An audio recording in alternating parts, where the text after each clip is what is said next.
Hello and welcome to Beyond the Real. My name is Alex. And I'm Mark. And today we're talking Army of the Dead. That's a new intro for you. Okay, so Army of the Dead, directed by Zack Snyder, and written by Zack Snyder. Produced by Produced by Zack and Deborah Snyder. It includes the writer of John Wick and the writer of the new Obi-Wan Kenobi series. But for me, it was okay. I didn't really enjoy it too much, but I didn't really hate it.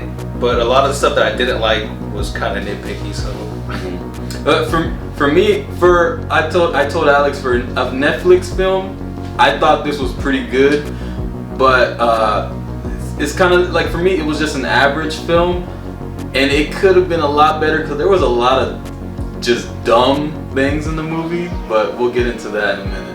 Yeah, so to summarize my non-spoiler thoughts at the beginning, I really like the effects and I really like the set design, but I wasn't really convinced by, other than Batista, I wasn't really convinced by any of the actors. He's gotten better.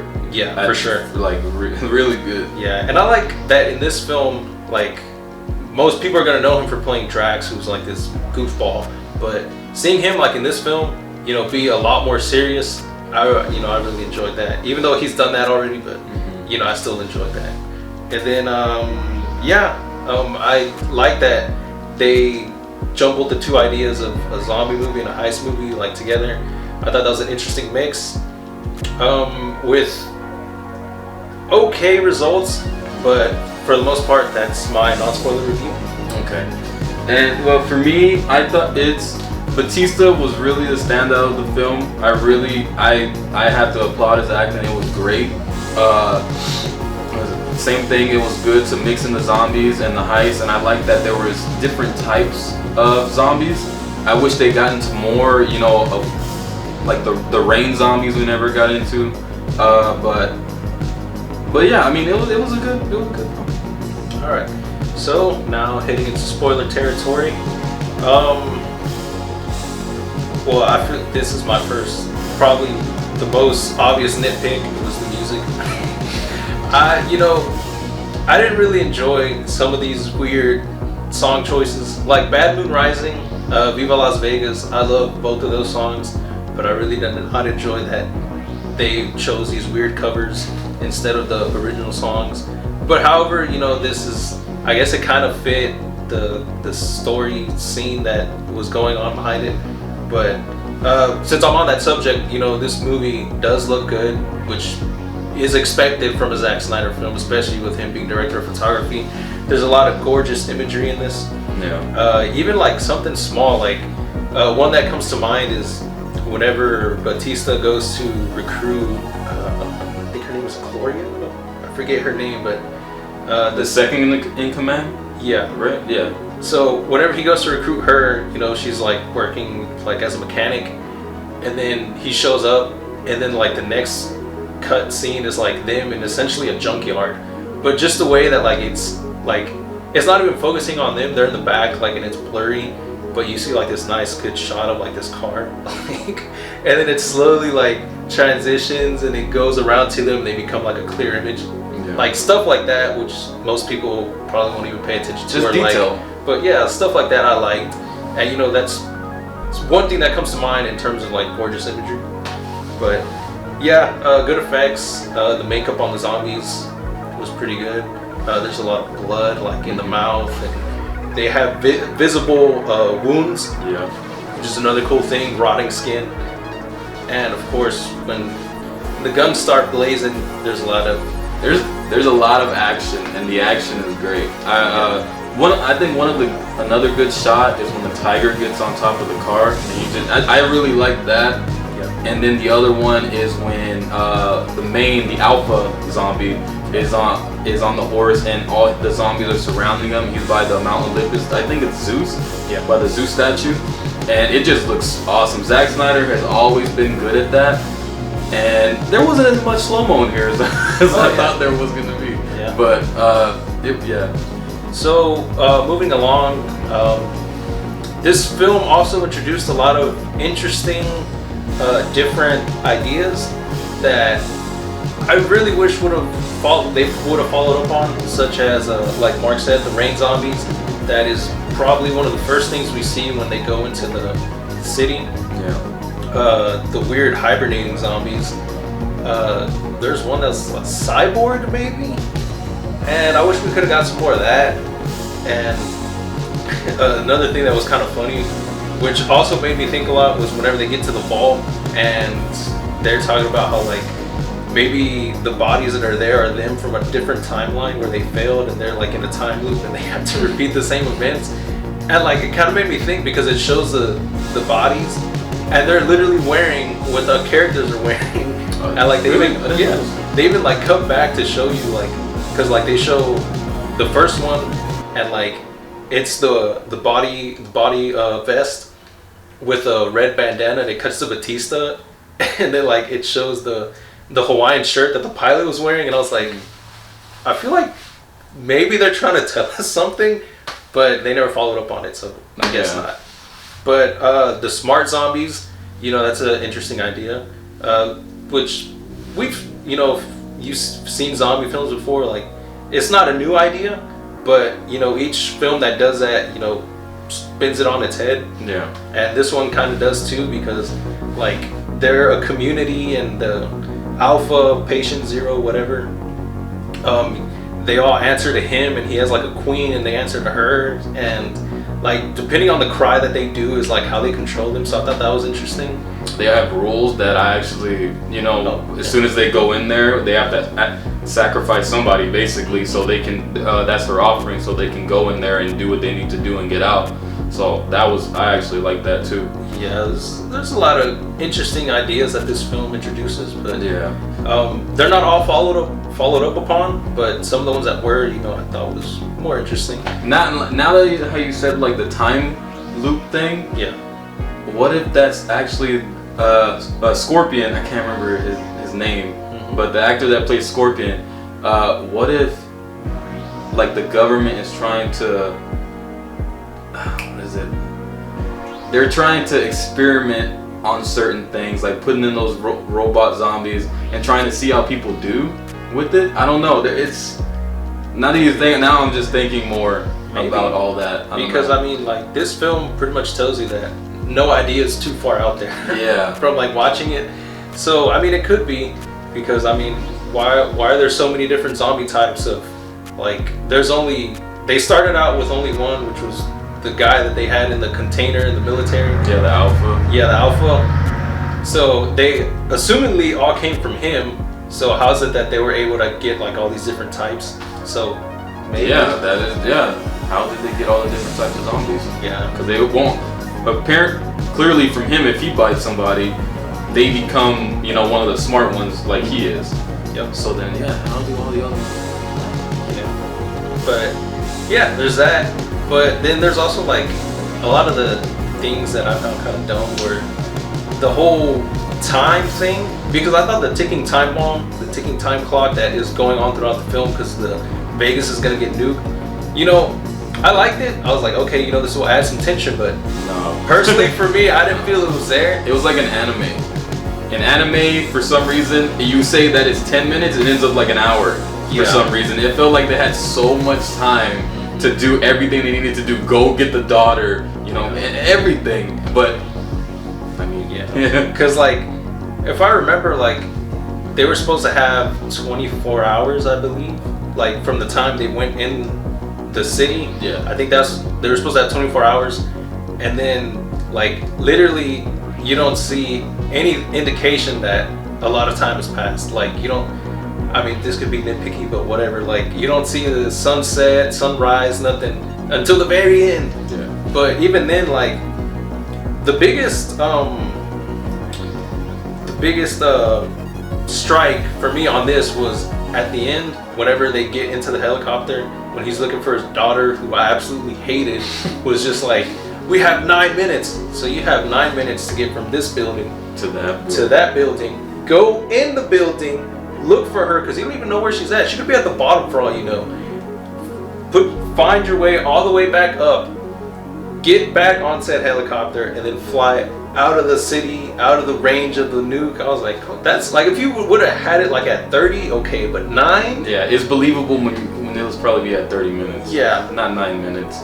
Yeah, and then since I mentioned his daughter, she was absolutely dreadful, and she made all the dumb decisions. And like, if you're like in a like characters like this in certain movies, like survival movies, whenever you make a dumb decision that compromises everyone, I automatically hate you. And then whenever they try to give her like this sad backstory, like, I don't care because I already hate you. And you know what? At the end, I was pretty happy. The fact that she did all this for this lady who was supposed to be doing it for her kids, but if she can just leave her kids in the middle of a zombie apocalypse, she does not care, clearly. She does not care. So why do you care so much if she obviously doesn't? And then you're gonna put your dad in danger, who you don't even have a good relationship with, but he's doing this for you, and you want to be like, no, you know what? I don't care. I for some reason owe something to this lady to take care of her kids, and then you get to where you're supposed to go, but you're still like, you know what? I need to find this lady. She could still be out there. And then at the end, you save the lady and you sacrifice literally almost everyone with the exception of your dad, the pilot. Well, that's pretty much it. Yeah. Because once they get on the helicopter, that's all who's left. Yeah. And then it crashes. And then, look, you lost your dad, you lost the lady, you lost the pilot, and now you're on your own. Your dad failed his mission.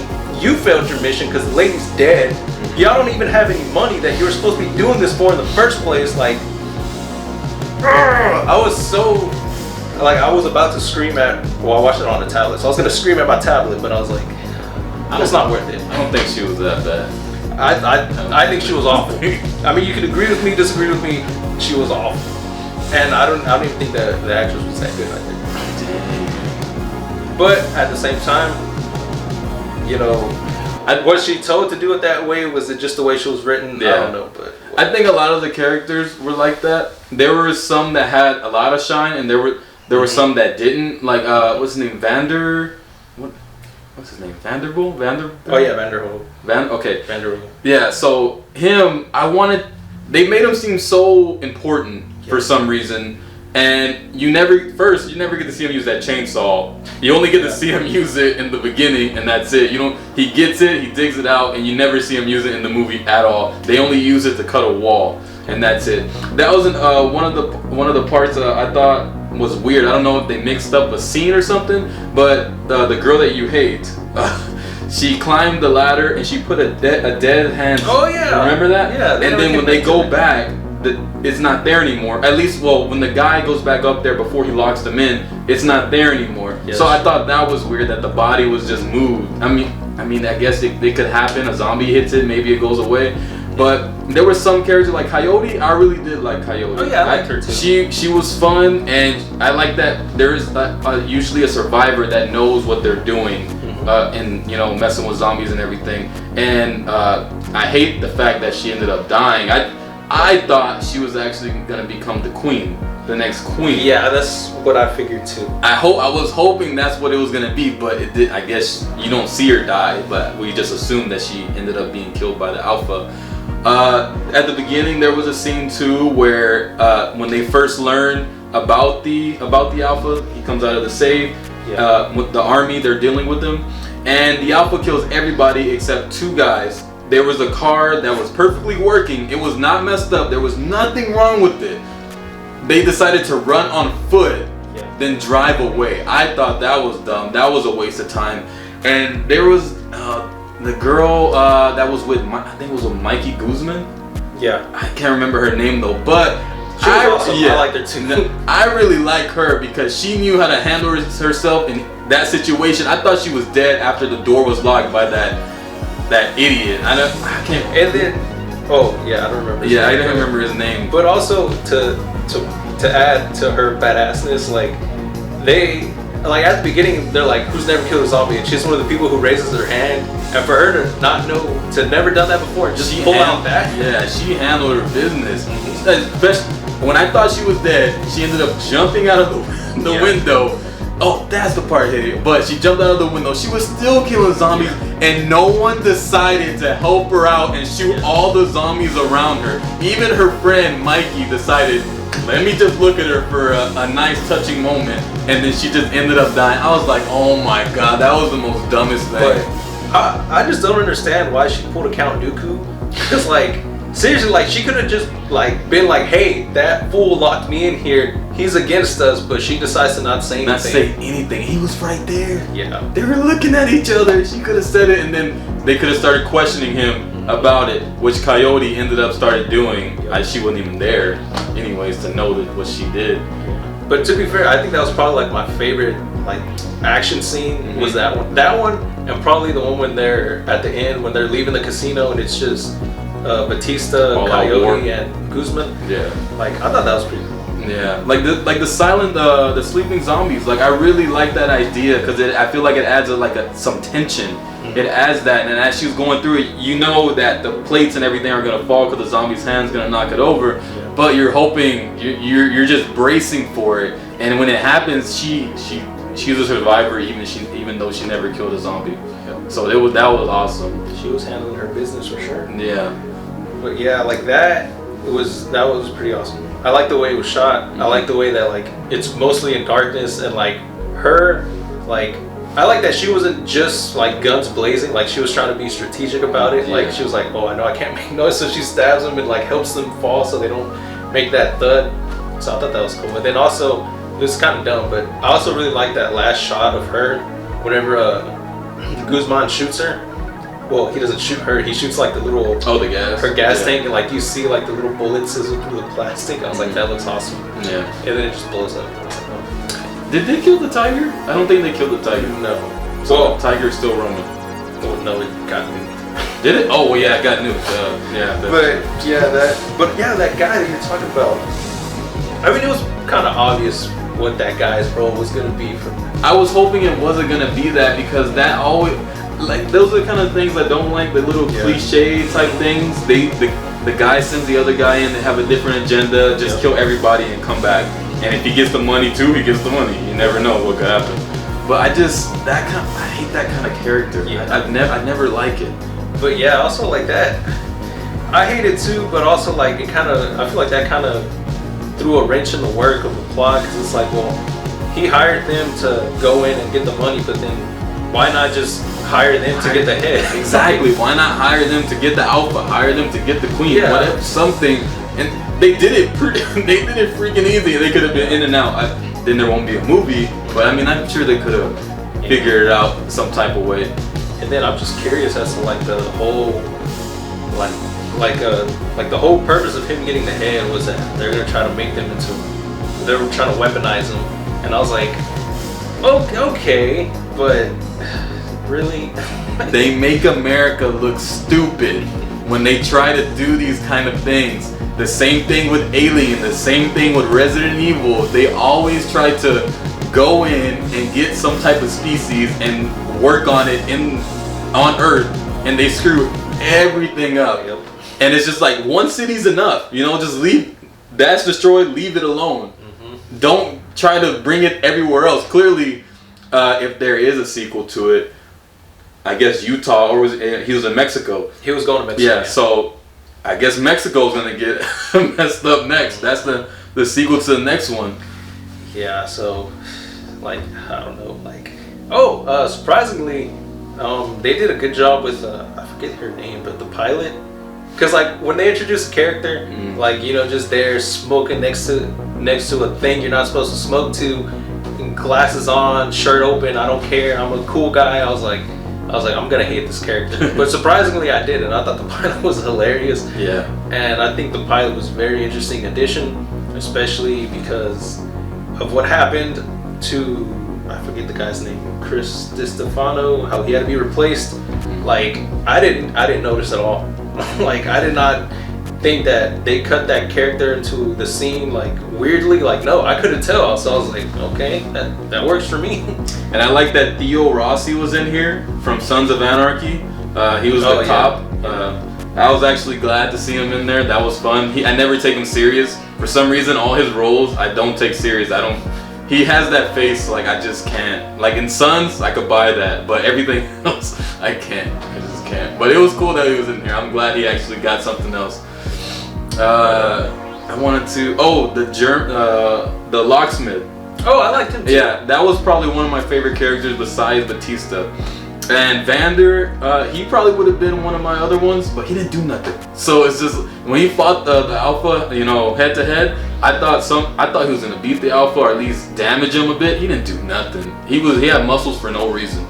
And then one thing I didn't notice until that scene was how big the Alpha was. Yeah. Because like when he put him up against the wall, that's when I was like, oh crap, that guy's huge. Yeah. But yeah, like the locksmith guy, I liked him, but I didn't like that. I mean, of course it happens all the time in movies where he's like the butt of all the jokes. Yeah. But like come on, give him a break. The other thing too, I don't understand how he got out of the safe. No. I thought, yeah, the guy who the locksmith, he was gonna push him in there, yeah, protect him and everything.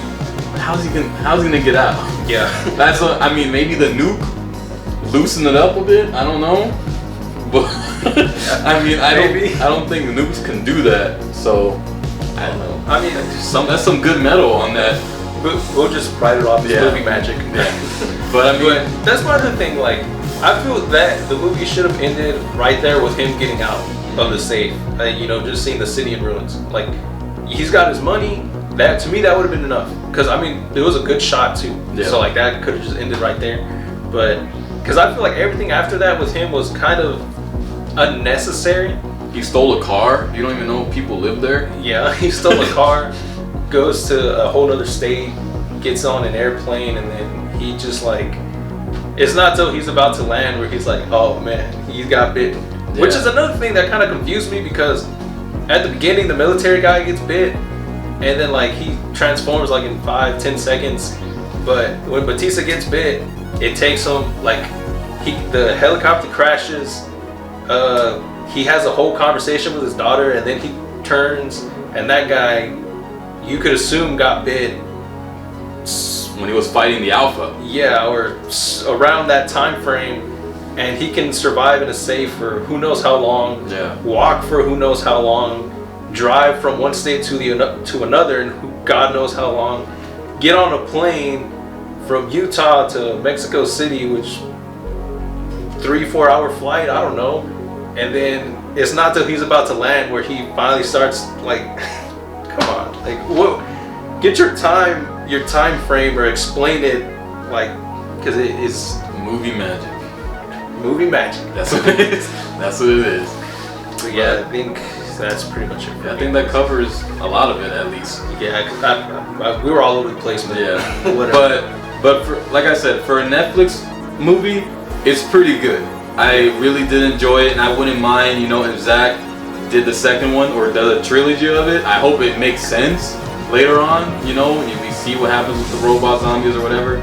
Maybe we see more, hopefully. But it's a pretty good Netflix movie, and hopefully we get to see more of it. Yeah, you know, I agree. It did plant seeds for a sequel, but I mean, even if it just stays as this one film, you know, I'll be fine with that. But yeah, it was okay for a Netflix movie. Quality-wise, it was pretty good. But for me, I'm in the middle. Yeah. And so I guess if you like zombie movies, I guess give it a try. For me, even in the zombie movie genre, to me, it's also in the middle. So still my favorite is still Zack Snyder, but it's Dawn of the Dead. Yeah, I think that'd probably be mine too. Yeah, that's still my favorite zombie movie. So, but yeah, I think we'll probably leave it at that. So, yep, guys, that's our thoughts on Army of the Dead. Make sure you subscribe. Make sure you hit that like button and come back and check back.